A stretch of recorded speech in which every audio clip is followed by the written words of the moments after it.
Ya. Buenas tardes. Es increíble, pero estamos acabando.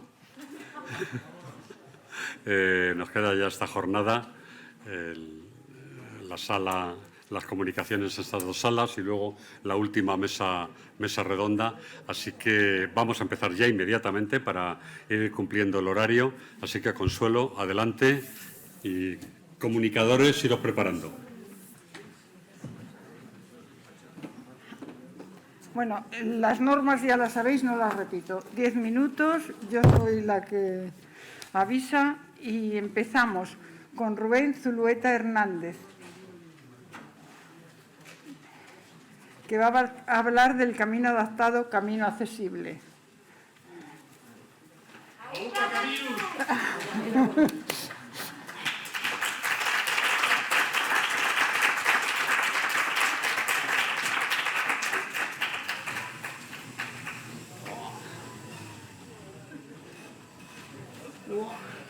¿Qué nivelón? Adaptado y accesible. ¿Tienes diapositivas? No, vale. Voy a poner aquí, creo que ya se oye, ¿verdad? Ya, está. Bueno, buenas tardes a todos. Agradecer la oportunidad que nos dan de poder estar hoy aquí a contaros y a explicaros un poco de qué se trata nuestro proyecto. Entonces, bueno, como algunos de vosotros ya sabéis, nosotros somos la Asociación Caminus. En 2019 decidimos realizar el Camino de Santiago desde Roncesvalles hasta Santiago de Compostela, montados en nuestras sillas de ruedas. Entonces, bueno, mi nombre es Rubén Zulueta, soy presidente de la Asociación Caminus y lo que pretendemos con esta asociación nos basamos en 3 valores. Para nosotros es muy importante la accesibilidad, es muy importante el trasladar a otras personas la positividad y el intentar ayudarles a sacarles de su zona de confort y demostrar que aunque padezcas una enfermedad, una discapacidad o cualquier tipo de circunstancia de este tipo, que se puede realizar cualquier proyecto que te propongas en la vida, que se puede hacer el Camino de Santiago. Y otra parte muy importante de nuestra asociación es el apostar y el intentar fomentar y aportar nuestro pequeño grano de arena a la investigación de enfermedades minoritarias que 2 miembros de nuestra asociación padecemos. Padecemos una distrofia muscular, son enfermedades olvidadas y una de las cosas más duras que te puede pasar en la vida es que te diagnostiquen una enfermedad que no tiene tratamiento, no tiene cura y no tienes nada que hacer. La vida te da 2 opciones: continuar y seguir luchando, seguir viviendo, o aparcarte y quedarte en casa y no saber disfrutar de nada, ¿no?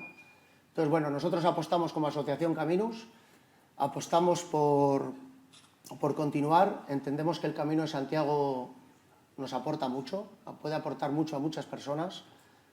Y a lo largo de aquel camino iniciamos un 25 de julio en Roncesvalles.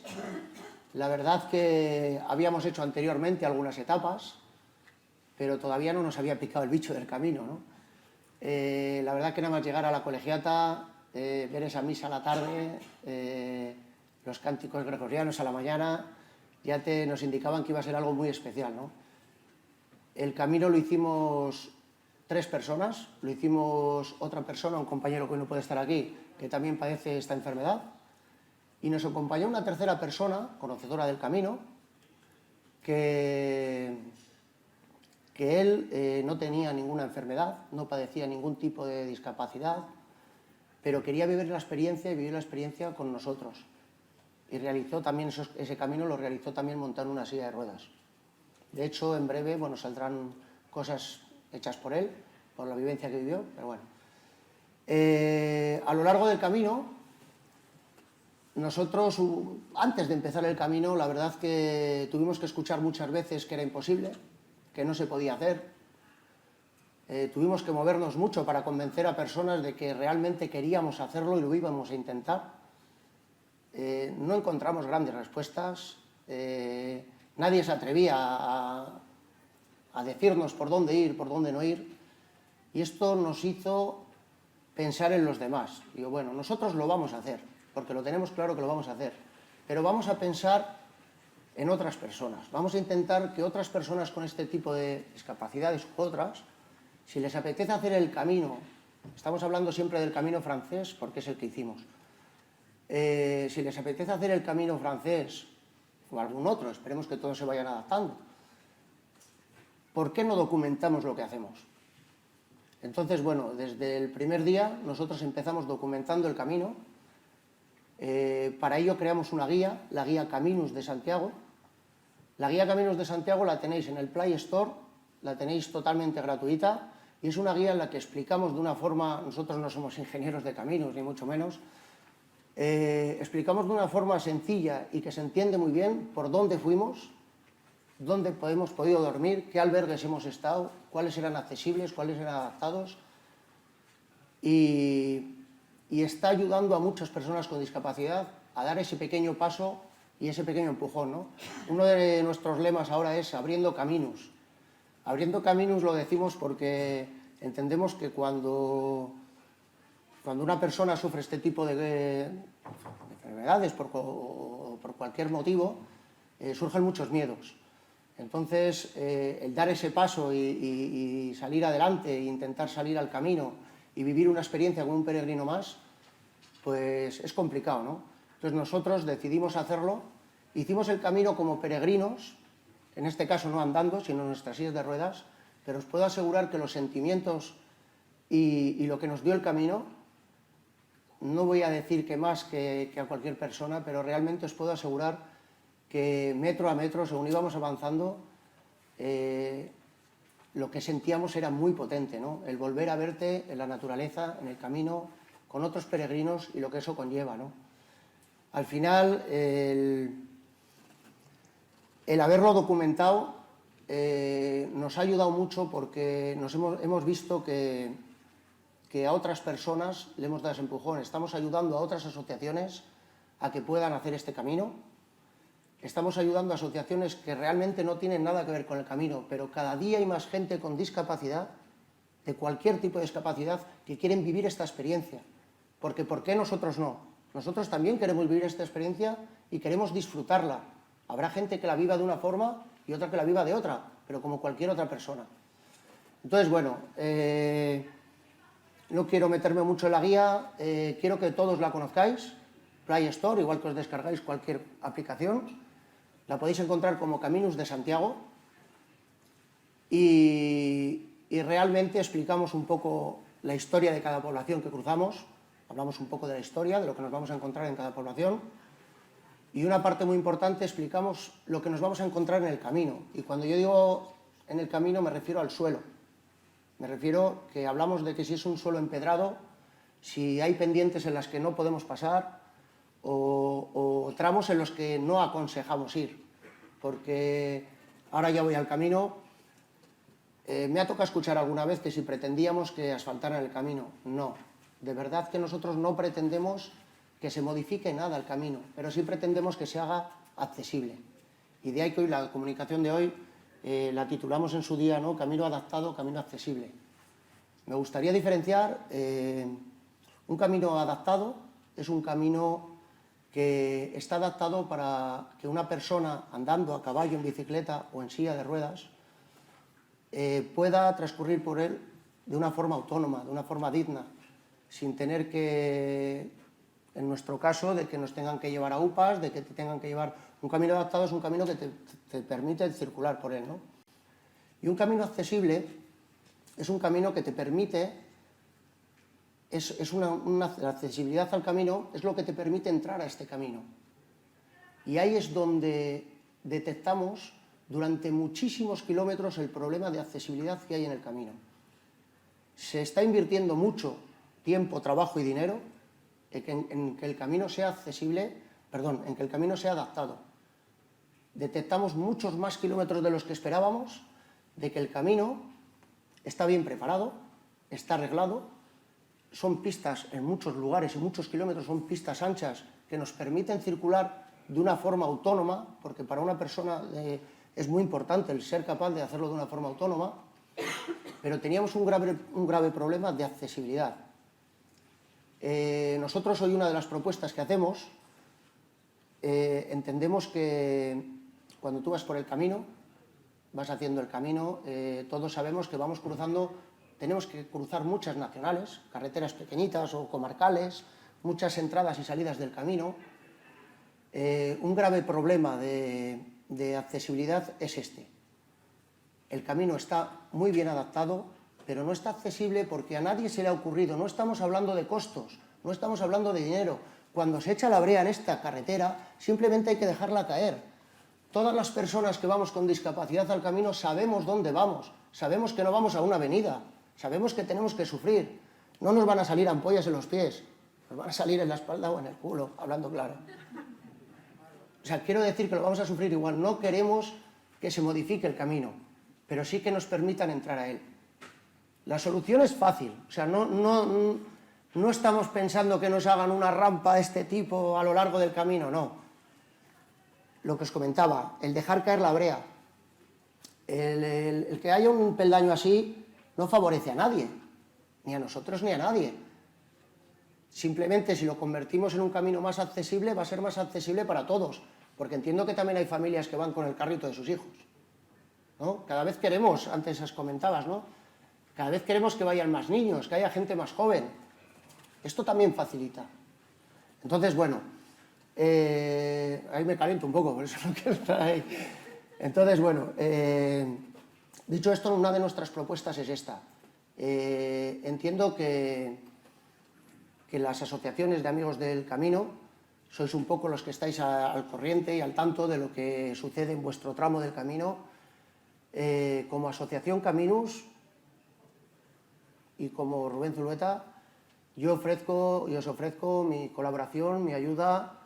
Si tenéis cualquier duda y de verdad queréis solucionar este problema, os podéis poner en contacto con nosotros, os vamos a ayudar. Si me tengo que trasladar a vuestra zona, lo haremos, porque realmente desde que inició Caminus, lo que os decía antes, no os podéis hacer idea la cantidad de gente con discapacidades diferentes por muchísimos motivos que quieren hacer el camino y quieren vivir esta experiencia. Así que os animo a que echéis un vistazo por vuestra zona, deis un paseo y vais a poder comprobar y ver que no es tan difícil el hacer un camino que es un camino que se supone que está pensado un poco en la bondad, en ayudar a los demás, y creo que es momento de sacarlo de ese cajón y empezar a hacer algo de verdad.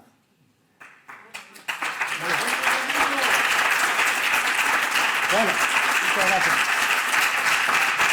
Muchísimas gracias.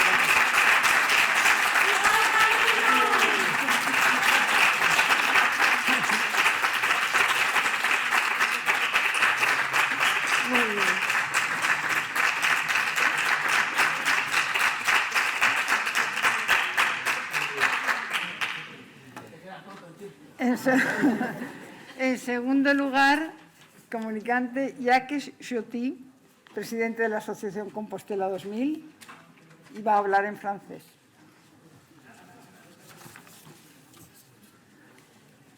Los manejas ya, ¿no? La derecha. Sí. No es para bueno. En español. Bon. C'est pas les bons. Bon. Bonjour, je m'appelle Jacques Joty, je suis le président de Compostelle 2000, qui est une association sur Paris. Et je vais vous présenter aujourd'hui l'une des activités un peu emblématiques de notre association, qui est le pèlerinage des personnes à mobilité réduite. Le pèlerinage des PMR, donc PMR, c'est pèlerin à mobilité réduite. En espagnol, c'est Pellegrino con movilidad reducida. Depuis 1999, donc, Compostelle 2000 organise chaque année un pèlerinage pour les personnes à mobilité réduite. Un pèlerinage complet se déroule sur 6 années, 3 années en France, 3 années en Espagne, à raison de 15 jours par an. En général, c'est les 2e et 3e semaines de juillet.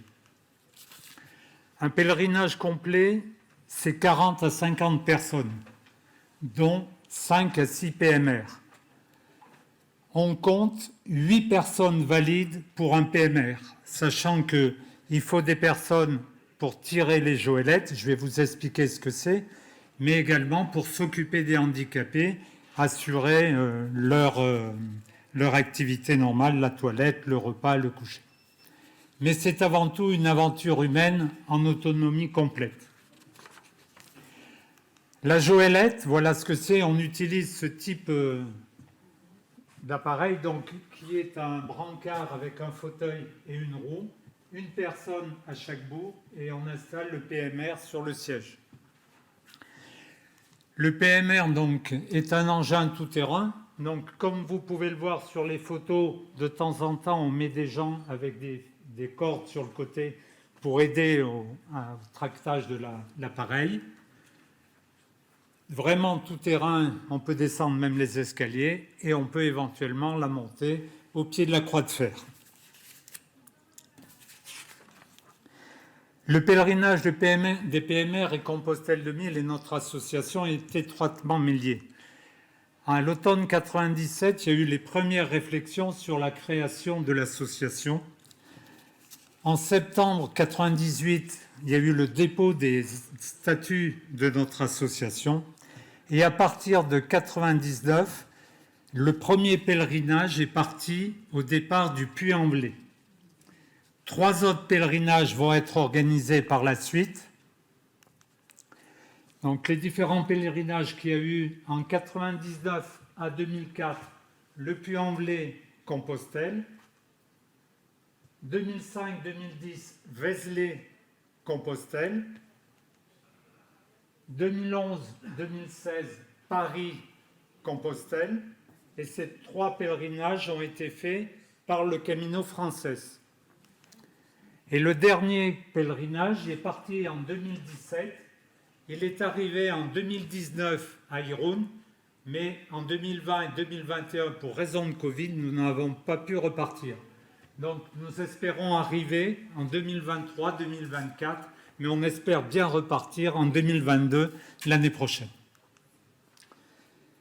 Pour faire ce type de pèlerinage, il faut une logistique et une organisation éprouvée. Pour la préparation du pèlerinage, ça mobilise à peu près 3 personnes tout au long de l'année pour définir les tracés et le repérage sur place. La recherche de campement, sur 2 semaines, on fait 3 campements pour éviter d'avoir à démonter, remonter les tentes. Généralement, pour les campements en France, on utilise des terrains de football parce qu'ils sont libres en juillet et vous avez des sanitaires en nombre suffisant. En Espagne, c'est beaucoup plus difficile d'avoir accès aux terrains de football et donc on va sur des terrains de camping.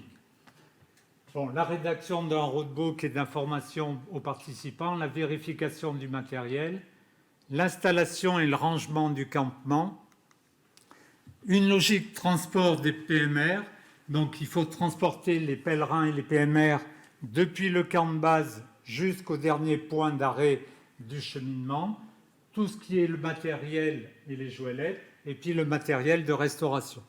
Donc je vais vous montrer quelques diapos qui montrent un peu, voilà, ça c'est l'installation sur un terrain de foot, donc on est sous des toiles de tente. Voilà une autre installation, ça c'est dans un camping en Espagne. Une autre photo où on voit nos joëlettes avec l'installation donc des toiles de tente qui servent pour le couchage. La cantine, ben forcément, on fait à manger pour 50 personnes. Un bus, voilà, qui nous permet de véhiculer les pèlerins. Le transport des joëlettes. L'installation ou la désinstallation du matériel. Et le camion frigo qui nous accompagne, qui est notre cantine. Mais le pèlerinage que je voudrais, c'est que vous ne reteniez pas que des chiffres, c'est avant tout ça, c'est-à-dire c'est la joie partagée. Donc vous allez le voir sur les différentes photos, c'est l'amitié. Ah, pardon, il faut que j'appuie ici. C'est l'amitié, c'est la joie encore. Et puis, c'est aussi l'entraide avec les autres associations. Et là, je remercie Luis, puisque c'était avec les Amigos de León. Et tout ça, c'est pour arriver à ça, c'est-à-dire pour arriver à Compostelle, tous ensemble, pèlerins et handicapés, tous réunis à la fois sur la place de Lodobrario. Alors, l'amitié double les joies et réduit les peines de moitié les peines. Donc, on a pris cette citation. Mais pour terminer, et je vais le dire en espagnol, para concluir mi charla, me gustaría leerle un breve extracto escrito por un APMR. De la famosa escalada de los Cebreros, recordare. Estaba inclinada como mis compañeros, agarrando los reposabrazos, tratando de hacerme más liviana. Fue lo más difícil. Escucho un golpe en el frente, detrás, y veo debajo de mis pies desplazar las piedras que cruzamos uno por uno. En silencio y centrada en sus esfuerzos, imagino que sudo y también camino sobre estos guijajos, como si pudiera ayudarlos. El esfuerzo es tan intenso que una emoción me abruma y mis ojos se astacan. Ya no estoy en mi joelet, sino disparando, empujando con ellos. Es magnífico. Yo no soy una extraña de la caminata. Muchas gracias.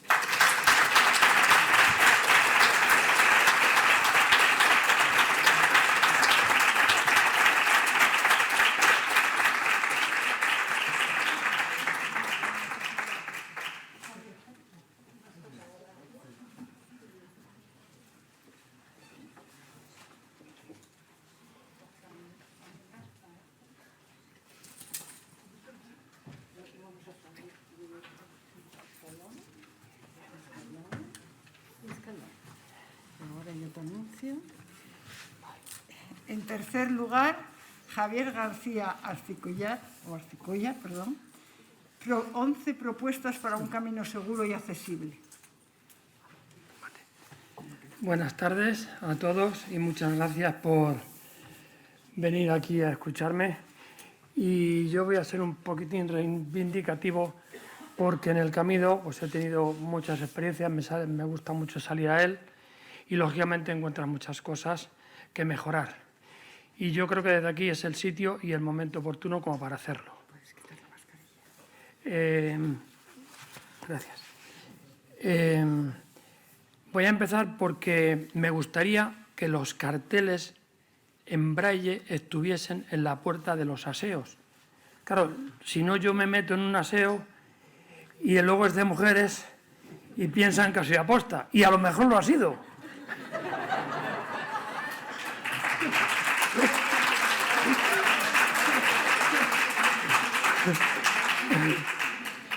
Pero la idea es que se vea que los ciegos también podemos hacer el camino, incluso con nuestros perros, para que el que está en el albergue sea consciente de que puede ir un ciego y un ciego con su perro, y así tendremos menos problemas, ¿vale? Tema flechas amarillas. Las personas que tienen problemas en la vista, no ven bien, no ven del todo, tienen un resto visual, necesitan que las flechas estén más cerca unas de otras. No voy a decir que encadenadas, pero casi, sobre todo en ciudad. Es muy importante que los que estéis en la asociación y las tenéis que pintar, hacerlo así, por favor. Luego, esas flechas también valen para las personas que no ven bien. El 70% de la población no tiene el 100% de la vista. Unos tienen diabetes, otros la vista cansada y la mochila encima más cansados todavía, como para ver flechas. Entonces, luego yo también hay una flecha que me gusta que la pongan porque es como consoladora. Cuando vas por una pista forestal, que vas andando ya 2 kilómetros y no ves flechas, te desesperas. Es necesaria esa flecha, aunque no haya bifurcaciones, porque te da alas, te anima, y encima dicen, qué bien trabajan los de esta asociación, que me han animado, me dicen que sí, que va por aquí el camino. Entonces, eso también es muy importante. Luego tenemos unos puntos negros que aquí nos tenemos que partir el pecho porque hay unas carreteras infames que cruzar en curvas, puentes sin barandillas, tenemos que andar por carreteras sin arcén. Eso, con las autoridades, poquito a poco, hay que convencerlos, como sea, para que lo eliminen. ¿Vale? Sí, es verdad, tenemos monumentos a peregrinos atropellados, pero necesitamos un puente, un semáforo, un paso de cebra. Necesitamos soluciones. No podemos dejar que esto siga sucediendo. Un monumento a un peregrino atropellado no nos soluciona. Eso que estoy diciendo no vale para mí solo, vale para todos vosotros también. El camino más accesible es mejor para todos. Luego, en los albergues, pues la verdad que te encuentras un poco de todo. Pero ya es lamentable que llegues un invierno y tengas que doblar etapa porque llegues a un pueblo y están los 3 o 4 albergues cerrados. Claro, te dicen, es que no vienen peregrinos. ¿Cómo van a venir si tienes cerrado? Vamos a ver, tendrás que abrir. Cualquiera en invierno, que es cuando más corto es el día, dobla una etapa. Bueno, pues eso me ha pasado, ¿no?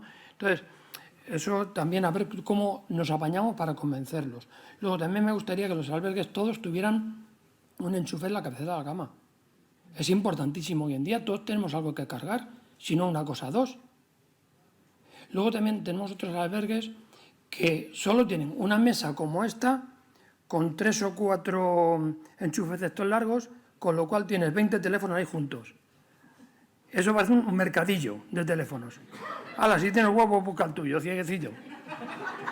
Porque luego son todos iguales, Y bueno, pues eso la verdad es que nos facilitaría la vida bastante a todos, también a los que ven, ¿vale? Porque ahí no se cambian el teléfono porque Dios no quiere, pero no porque no haya posibilidad. Y luego tengo una idea que me gustaría que también la propusiésemos, y es que en los albergues las mochilas no estuvieran tiradas por el suelo, ¿vale? Se me ocurre que o bien en las cabeceras de las camas, una abajo y otra arriba, estuvieran colgadas, ¿vale? Ya he escuchado más de un peregrino caer por la noche porque se ha levantado al baño y ha tropezado con una mochila. Entonces, me parece que sería bueno que si el paso que hay entre litera y litera es más de 90 centímetros, se puede poner un ganchito más arriba y otro más abajo. Y si no, habría que ponerlo en los pies de la cama, siempre y cuando el pasillo tenga más de 1,5 metros, porque si no, no dejamos paso, ¿vale? Entonces, me gustaría que eso poquito a poco lo fuésemos consiguiendo. Este camino accesible que yo pido para mí, para nosotros, para Rubén, para todos, me doy cuenta que cuando lo pido, a vosotros también os viene bien, porque la accesibilidad nos viene bien a todos, entre otras cosas porque nadie tiene la salud comprada. Entonces creo que ya he dicho todo y más oración.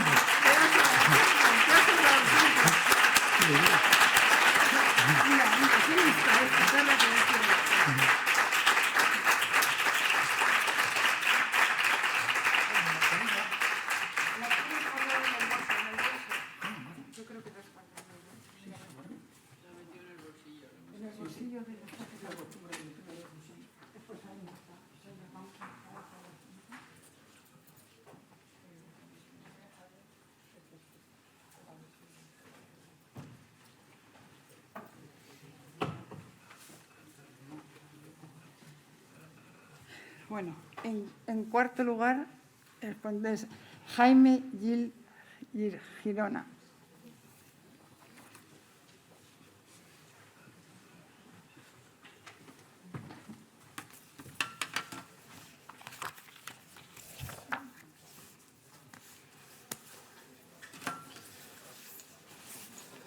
Buenas tardes, amigas, amigos.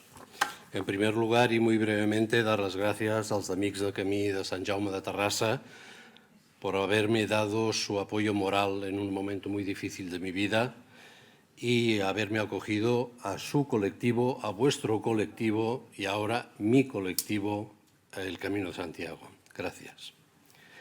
Inspiración para quedarme. Puedes llorar porque se ha marchado. O puedes sonreír porque se ha quedado. Puedes cerrar los ojos y rezar para que vuelva. O puedes tenerlos abiertos y ver cómo lucha. Tu corazón puede estar vacío porque no puede verlo. O puede estar lleno de amor y admiración por lo que está logrando. Puedes llorar, cerrar tu mente, sentir su vacío y darle la espalda. O puedes hacer lo que a él le gustaría que hicieses. Sonríe, abre los ojos, ayúdale a luchar y verás cómo se queda. En la vida de cualquier persona existen ocasiones en las que en una milésima de segundo todo se trastoca. Entonces, uno se da cuenta en que la distancia entre quedarse o marcharse es la misma. 6 de febrero de 2019. Me detectan un tumor maligno, cáncer. Nadie, absolutamente nadie, debería recibir este diagnóstico. Nadie está preparado para ello. Una semana después fui con mi esposa a la consulta de mi cirujano y con el resultado de la biopsia en sus manos sentenció: Jaime Amalia, la biopsia revela que es un linfoma muy agresivo y hay que operar urgentemente, porque ya que se está dispersando por el sistema linfático. ¿Cómo encajas esta noticia de esa magnitud? ¿Te derrumbas emocionalmente? ¿Lloras? ¿Qué haces?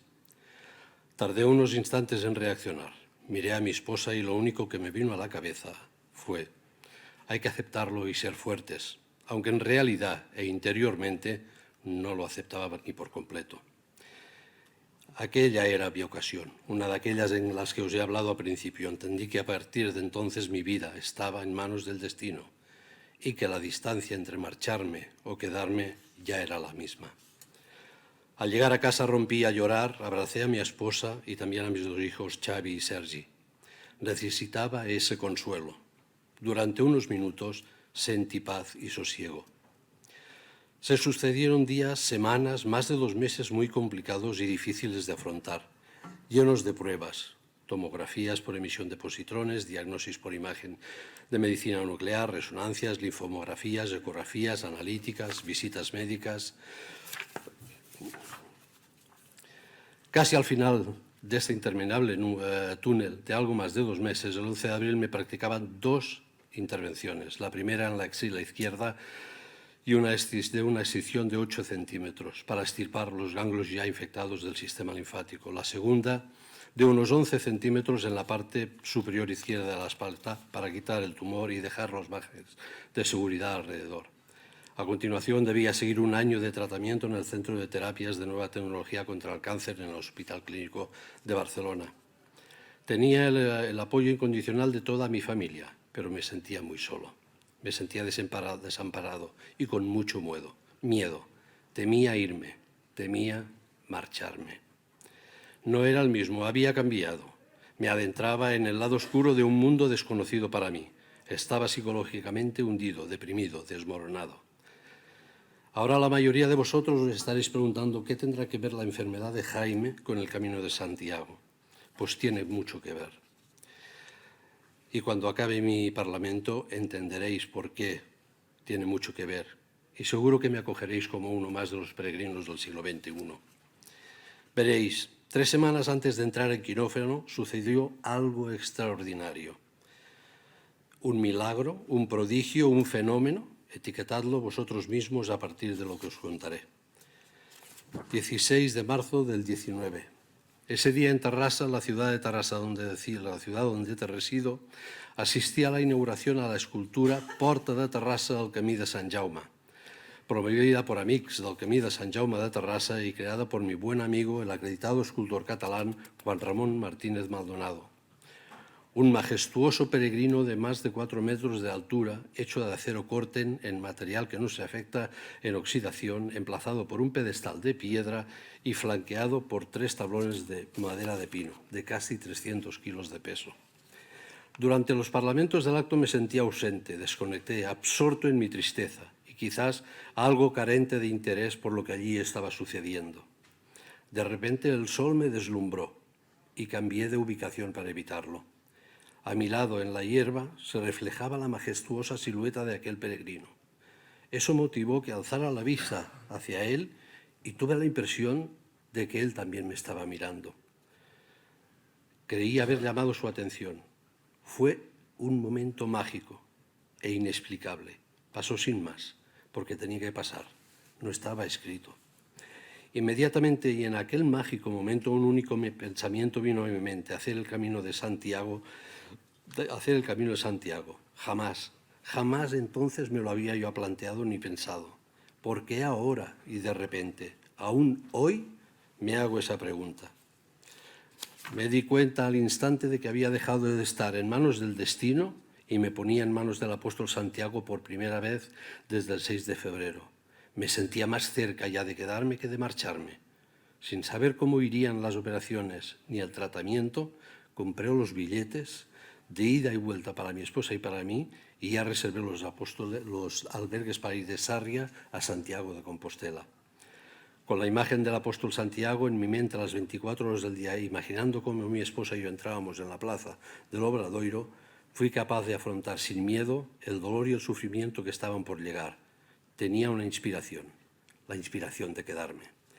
Llegó el día de la intervención y con el apóstol a mi lado entré en quirófano tranquilo, en paz conmigo mismo.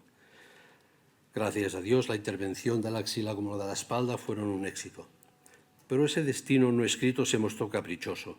A los 8 días de la operación se produjo una escisión de la intervención de la espalda, es decir, una separación accidental de la cicatriz. Ahí empezó mi nuevo y verdadero calvario. Aun sabiéndome en manos del apóstol Santiago, me derrumbé de nuevo emocionalmente. Debía esperar entre 4 y 5 meses a que la escisión producida por la accidental abertura de la herida de unos 10 centímetros de diámetro y 3 de profundidad cerrara por sí misma. Curas diarias terriblemente dolorosas, visitas semanales a cirujanos, médicos. Al llegar a casa sacaba fuerzas de flaqueza y estudiaba una y otra vez el trayecto de Sarria a Compostela, buscando el consuelo y la paz que tanto anhelaba. Mi esposa quería anular el viaje, ni hablar. Hubiese traicionado a aquel peregrino reflejado en la hierba y que un día quiso hablarme. Para anularlo siempre estábamos a tiempo. Quizá la escisión accidental de mi cicatriz en la espalda fuese una prueba de fe. Una prueba de fe que debía y deseaba superar a toda costa, pues estaba dispuesto a realizar mi primer camino de Santiago. Y ni nada, ni nadie me lo iban a impedir. A finales de mayo me citó la jefa de oncología del Hospital Clínico de Barcelona, la doctora Ana María Arance, y me dijo: el tratamiento, Jaime, de tu tumor debe empezar antes del 12 de julio. ¿Cómo? Imposible. Mi herida seguía abierta en un 60%.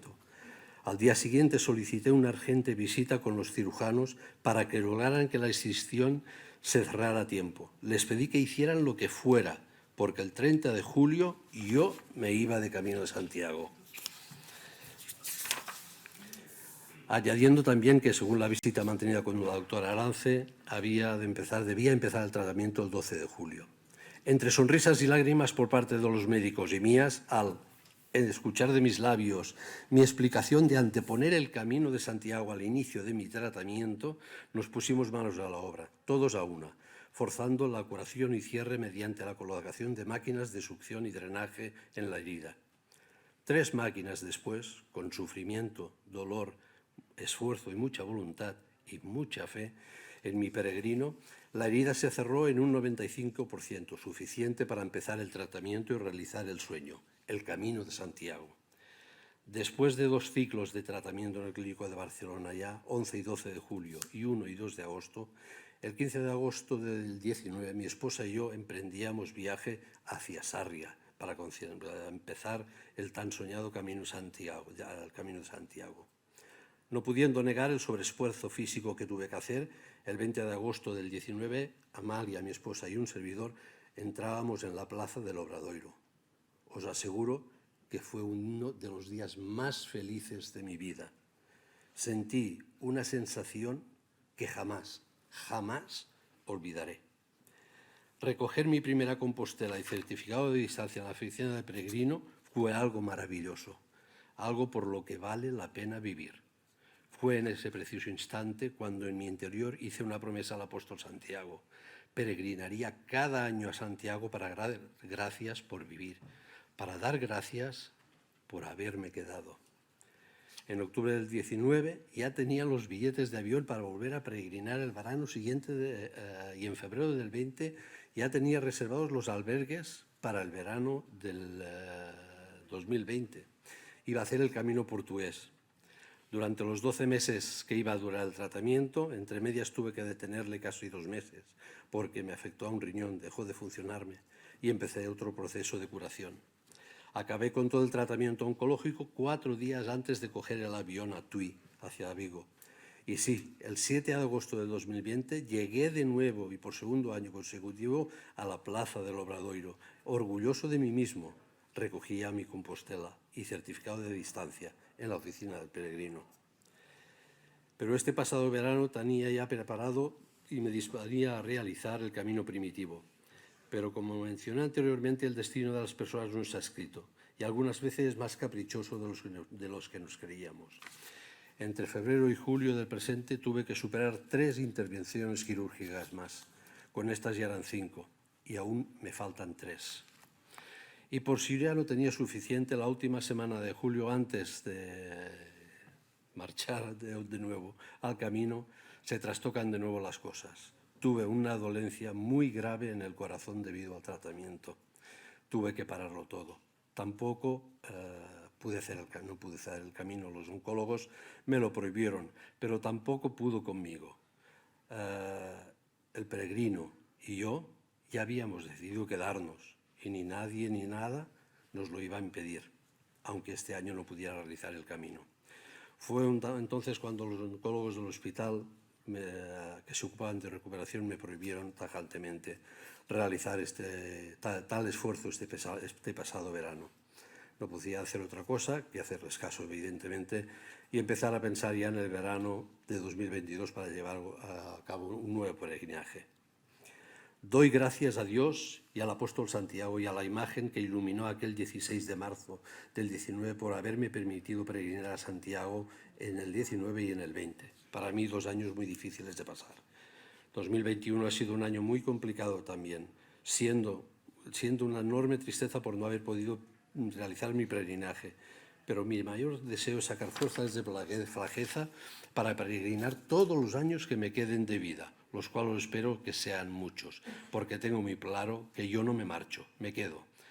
Repito, nuestro destino no está escrito, pero lo que sí es cierto e inevitable es que la silueta de aquel peregrino reflejada en la hierba aquel día y yo ya habíamos decidido quedarnos.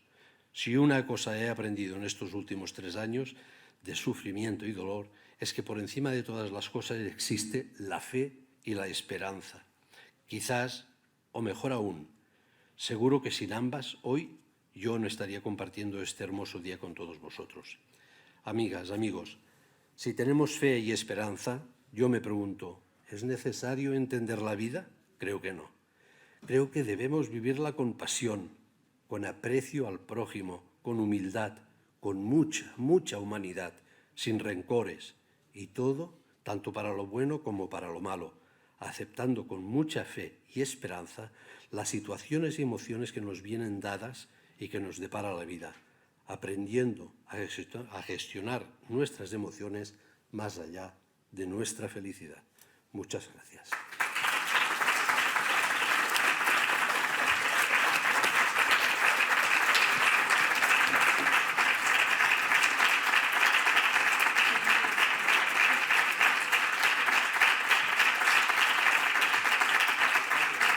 ¿Quiere de Rosario Calvo, ¿no? A continuación, Rosario Calvo Dieguez. Ánimo, que soy yo y que debería estar aquí con Rebeca Fernández, que hizo el trabajo conmigo, pero como solo podías ponerle una persona, pues me ha tocado a mí. Bueno, pues yo estoy aquí hoy para hablaros de sostenibilidad, que hoy se planteaba esta mañana, ¿no?, como uno de los objetivos que existe en el Camino de Santiago. Lo comentaba Rafael, lo comentaba Grial, lo comentaba Jorge, que es uno de los retos que tiene el Camino de Santiago.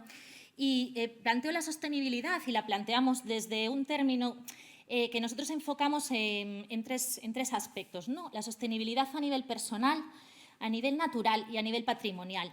Porque es cierto, y se comentaba ayer aquí también, que a veces las palabras se utilizan tanto que pierden su valor, ¿no? Entonces, a veces hay que volver a la RAE, volver a ver el significado real de las palabras, en este caso el de la sostenibilidad, para entender qué es, ¿no? Y siempre lo queremos trabajar en base a estas cosas: personas, naturaleza y patrimonio. Empiezo hablando de los Objetivos de Desarrollo Sostenible. No sé si conocéis pues, lo que son los ODS, que más allá de un pin que llevan los políticos desde hace unos años, pues es una agenda que se planteó la ONU ya hace unos cuantos años, el 25 de septiembre de 2015.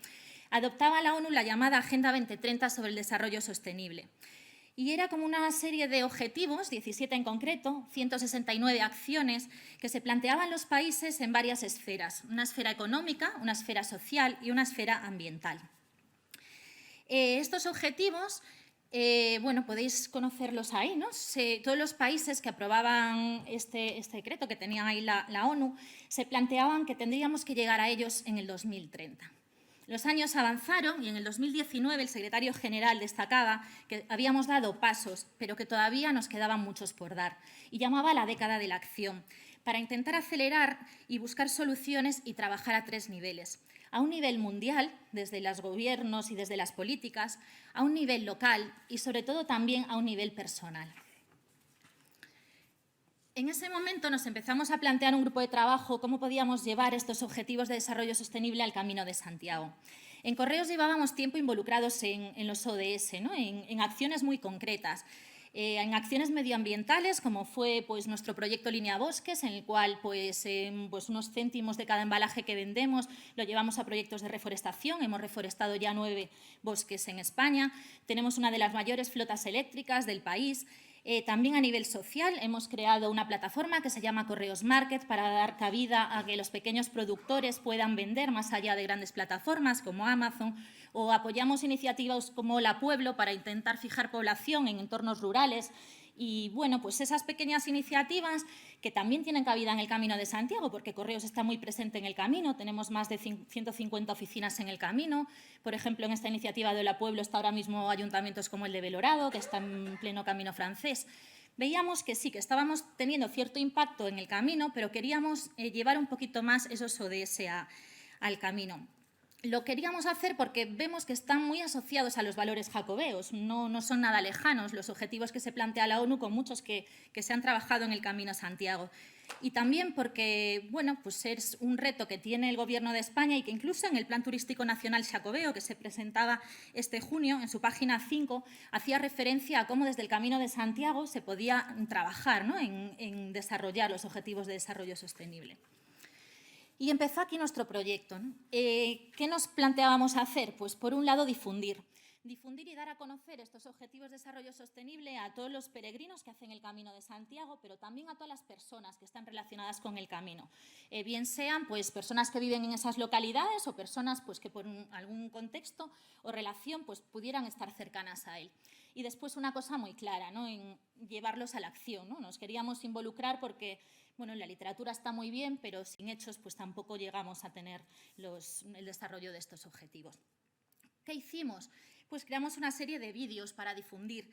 Están en nuestra página de YouTube, los podéis ver. Creamos una página web, difundimos la campaña en redes sociales, hicimos un concurso de fotografía específico sobre el Camino Sostenible.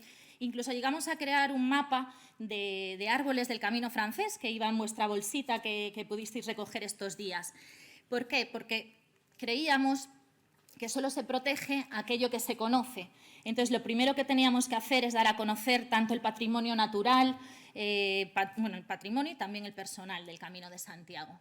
Entonces, esto es un poco pues, la labor de difusión que teníamos y os dejo un resumen de estos vídeos que ya os digo que podéis ver todos en nuestra página web.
Y bueno, pues esta campaña de concienciación que llevamos a cabo, pues utilizando pues nuestros canales de difusión, ahora vamos a dar el siguiente paso, ¿no? Que vamos a hacer a lo largo del 2022, que es intentar llamar a la acción. ¿Cómo lo vamos a hacer? Pues justo estábamos esta semana definiendo una campaña que nos gustaría llevar a todos los ayuntamientos del Camino de Santiago, a los albergues, a las tiendas, a los lugares de paso de los peregrinos.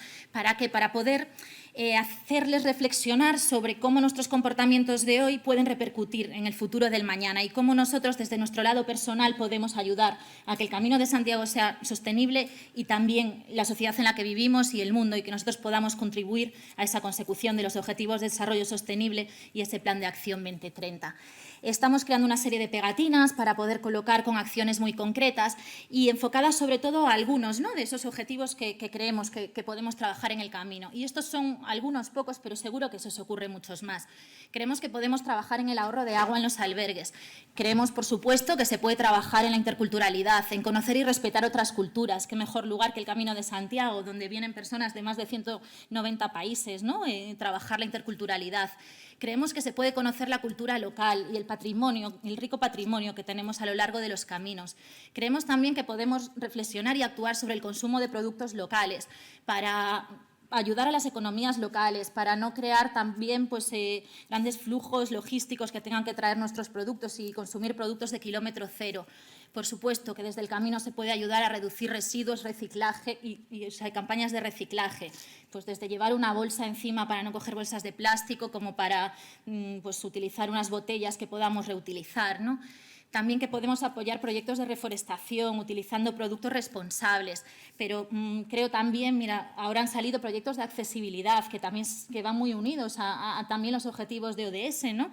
También proyectos de género, de igualdad de género que se pueden trabajar, de cultura, de educación, de cultura de paz. O sea, tenemos mucho trabajo que poder hacer ahí y yo creo que desde el Camino de Santiago podemos colaborar en la consecución de los ODS. ¿Y cómo? Pues mira, aquí estamos representantes de muchas zonas, ¿no? Y el último Objetivo de Desarrollo Sostenible, el número 17, dice que solo tejiendo alianzas podremos llegar a conseguir nuestros objetivos. Entonces, a eso os llamo también, ¿no?, a que cada uno desde nuestra pequeña parcela podamos trabajar en llegar a ver qué podemos ofrecer nosotros para hacer un mundo mejor, ¿no?, que al final es el objetivo de esto. Quizás una utopía, pues mira, cierro con eso, quizás una utopía y cierro con una cita de Galeano, ¿no?, que dice: la utopía está en el horizonte, camino 2 pasos y ella se aleja 2 pasos, y el horizonte se corre 10 pasos más allá. Entonces, ¿para qué sirve la utopía? Pues para eso, sirve para caminar, y en eso estamos.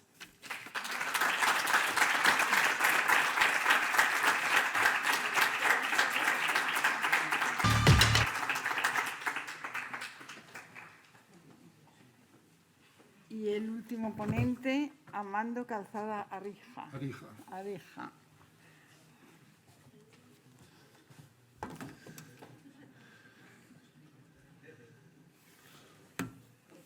Bueno, buenas tardes. Yo soy el pesado que os he estado dando estos días las pegatinas de Vía Aquitania. Soy el presidente de Vía Aquitania, posiblemente la asociación del Camino de Santiago más reciente, más joven de todas las asociaciones del Camino de Santiago. Fuimos creada en el 2018 y nuestro objetivo es el promocionar, porque no somos otro camino, nosotros somos el camino. Voy a tratar lo más breve posible de justificar por qué no somos otro camino, sino el camino, ¿no?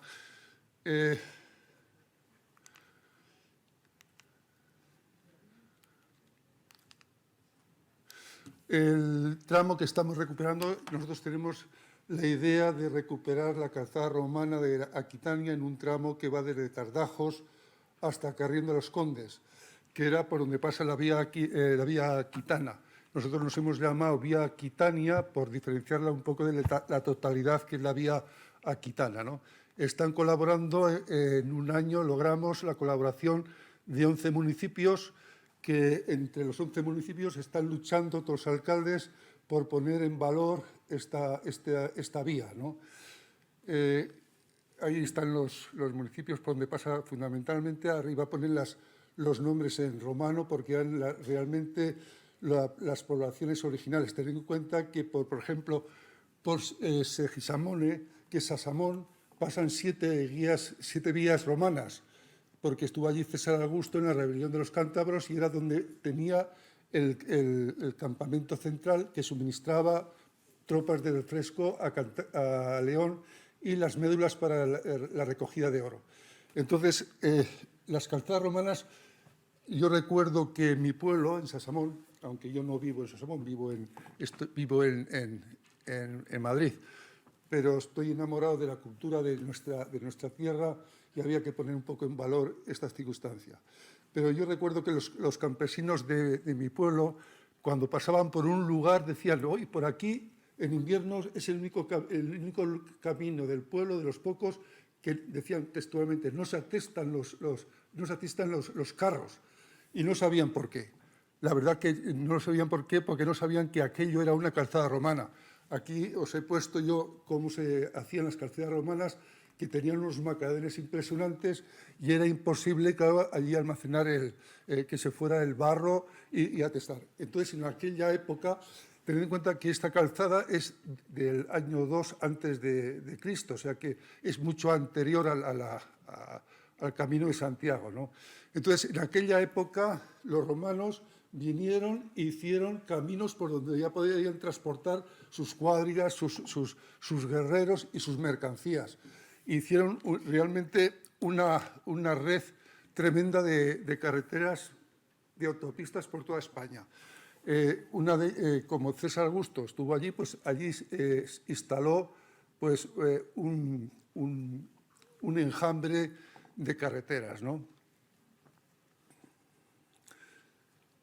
Por Sasamón pasan estas que he puesto ahí, pasa la 1, que es la de Milán-León, la 18 Sasamón Herrera de Pisuerga, que era otro campamento romano, la 20 que era Sasamón Villazán, que es de Salamanca, la 24 de Numancia-Sasamón, la 26 de Clunia-Sasamón, la 32 que es de Astorga y Tarragona, que es parte común a toda la calzada romana, a todo el Camino de Santiago, y después la 34 que es Astúrica-Burdigalán, que viene ya incluso desde Italia, pasa por el sur de Francia, pasa a Burdeos, la región de Burdeos, y de ahí por Irún va pasando por todo el centro, por todo el norte de España hasta Astorga.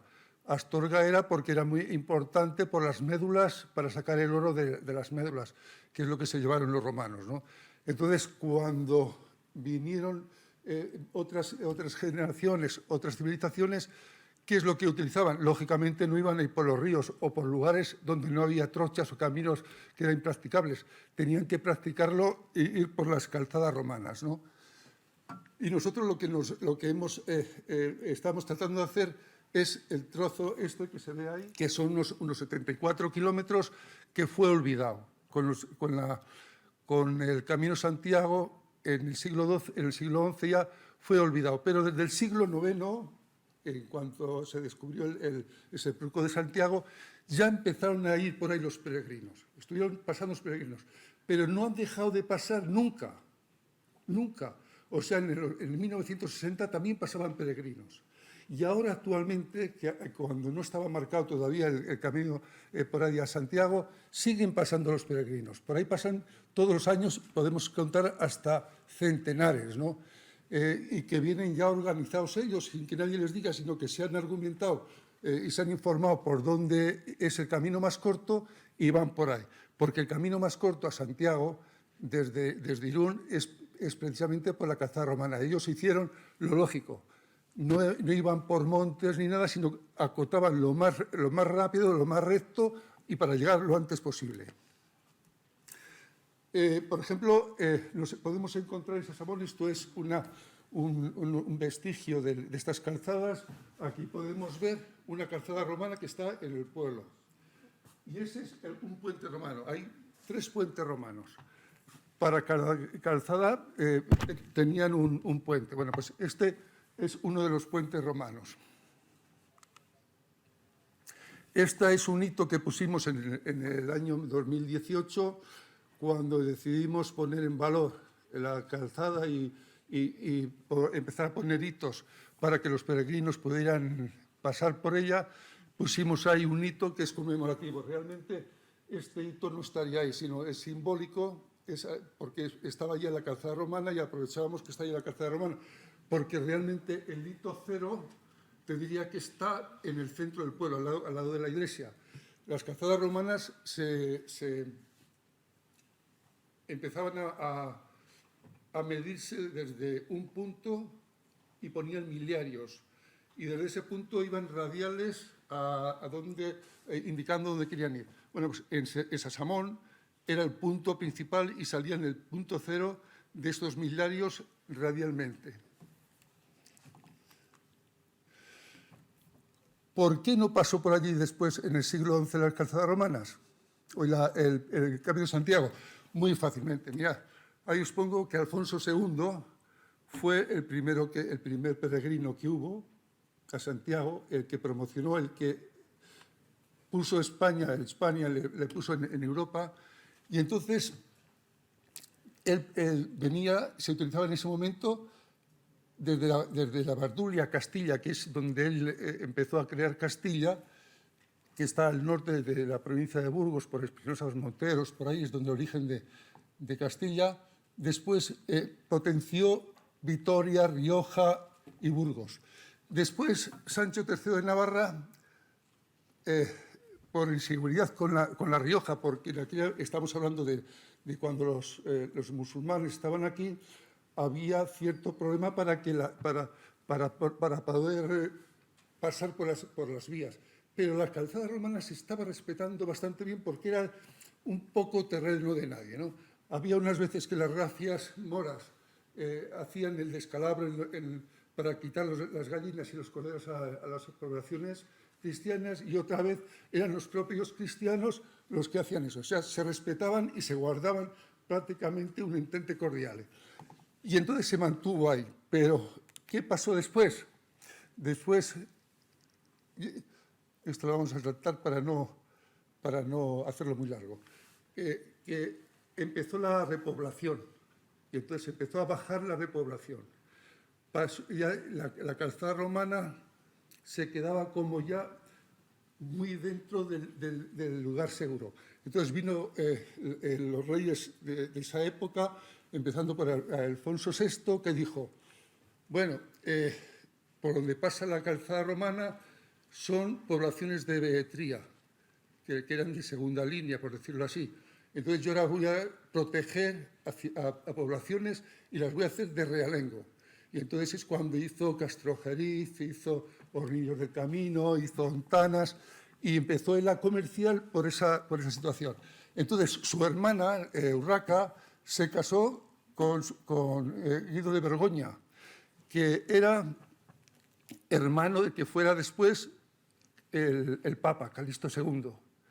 Y entonces se fue a Francia, y este hombre tenía como amigo también al que escribió después Aimé Picaro, que era el que escribió, por decirlo así, la guía del Camino de Santiago. Y entonces le mandó Calixto II a hacer pues, una guía turística de lo que era el Camino de Santiago. Y le dijeron, pero pasa por esta parte, por estas ciudades, porque es lo que nos interesa comercialmente. Este hombre, además, por cierto, se cabreó mucho porque venía en una mula y los españoles, los vascos creo que fueron los que le mataron la mula y le trataron mal. Y si alguno habéis leído el Códice Calistino, los trata a los españoles fatal, ¿no? Algunos hambrientos, otros de mal pelaje, los trata bastante mal. Pero realmente hizo la guía que pasará por ahí. La guía, este es, por decirlo así, el camino francés, y este es, si tomamos la calzada romana, es recto. Va recto desde Burgos hasta Carrión de los Condes. Bien, encontramos ahí, estas son las señales que vais a encontrar en la guía.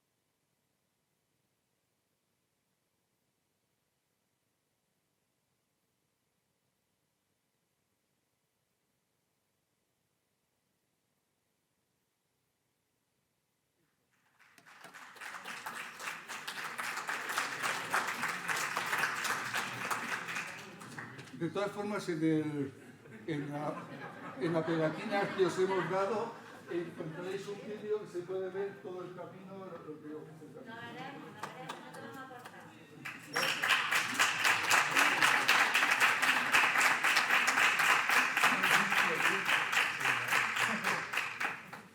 Gracias a todos, y esta fue ya la última ponencia del día de hoy y del Congreso. Gracias.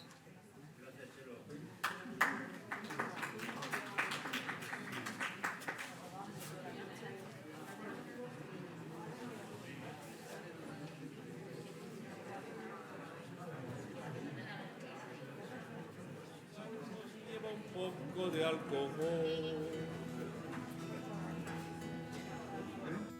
Así entraba en la iglesia relumbrando como sol. Las damas mueren de envidia y los